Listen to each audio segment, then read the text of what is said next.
اعوذ باللہ من الشیطان الرجیم، بسم اللہ الرحمن الرحیم، الحمد للہ رب العالمین، الصلاۃ والسلام علی رسول الکریم، اما بعد۔ آج میں جو بات کرنے جا رہا ہوں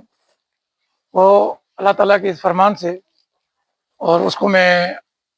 واضح کرنے کی کوشش کروں گا کہ اس سے مقصد کیا ہے اللہ تعالیٰ کا فرمان ہے کہ وما خلقت الجن والانس الا لیعبدون، کہ میں نے جن اور انسانوں کو اپنی عبادت کے لیے پیدا کیا ہے، خالصتاً اپنی عبادت کے لیے۔ تو اگر صرف اس ایک آیت کو بھی ہم لے لیں، اور یہ ایک آیت ہمارے لیے زندگی کی ایک اچھی رہنما بن سکتی ہے، لیکن اگر ہم سطحی طرح کے لوگوں کی طرح سوچیں گے جو سرفیس لیول پہ سوچتے ہیں، تو وہ کہیں گے کہ اگر عبادت کے طور پہ ہی عبادت کے لیے ہی پیدا کیا گیا ہے تو ہمیں ہماری دنیا کی ضروریات ہیں، جو ہمیں پیٹ کیوں دیا، بھوک کیوں لگتی ہے، ہمیں خواہشات کیوں دی، ہم لوگوں کے پیچھے کیوں جاتے ہیں، اپنی خواہشات کے پیچھے کیوں جاتے ہیں، ہمیں بچے کیوں دیے، ہم شادی کیوں کرتے ہیں، ہمارے اوپر اتنی ذمہ داریاں ہیں۔ ادھر تو اللہ تعالیٰ کہہ رہا ہے کہ میں نے تم لوگوں کو صرف اپنی عبادت کے لیے پیدا کیا ہے۔ تو پھر اس میں عام آدمی کو اگر جو گہرائی میں نہیں سوچے گا،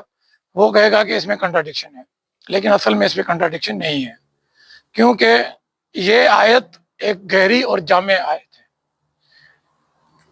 اللہ لیعبدون یعنی میری عبادت کریں، تو پہلے اس کو سمجھنے کے لیے ہمیں سمجھنا چاہیے کہ عبادت کی معنی کیا ہے۔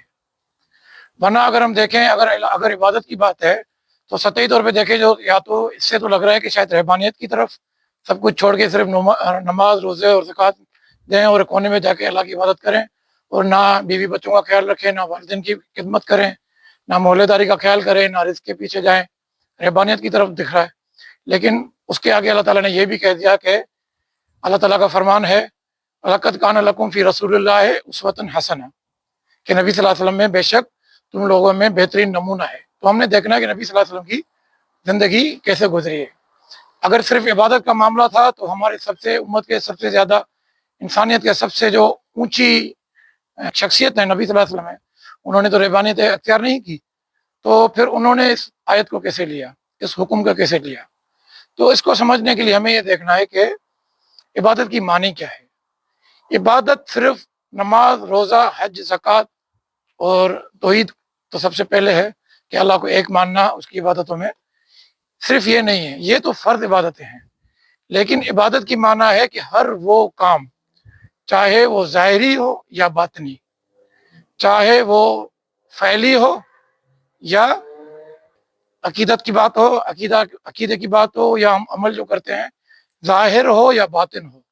ٹھیک ہے، عمل میں ہو یا یقین میں ہو، یہ ساری چیزیں عبادت ہیں، وہ جو اللہ کو راضی کرنے کے لیے کی جائے۔ ہر وہ کام ظاہری یا باطنی یا قولی اللہ کو راضی کرنے کے لیے کیا جائے، اور نبی صلی اللہ علیہ وسلم کے طریقے پر کیا جائے۔ کچھ کام تو لوگ ایسے کرتے ہیں کہ اللہ کو راضی کرنے کے لیے تو کرتے ہیں، میں نے بکرا ذبح کر دیا لیکن کسی ہاتھانے میں جا کے کہ اللہ راضی ہوگا، لیکن میں نے دیکھنا ہے کہ یہ نبی کا راستہ ہے یا نہیں ہے۔ تو اگر نبی کا راستہ ہے، نبی کا طریقہ ہے، تو میں نے عبادت کی، اور نبی کا طریقہ نہیں ہے تو میں نے عبادت نہیں کی۔ اسی طرح سے اگر میں حلال رزق کی دوڑ میں جاتا ہوں،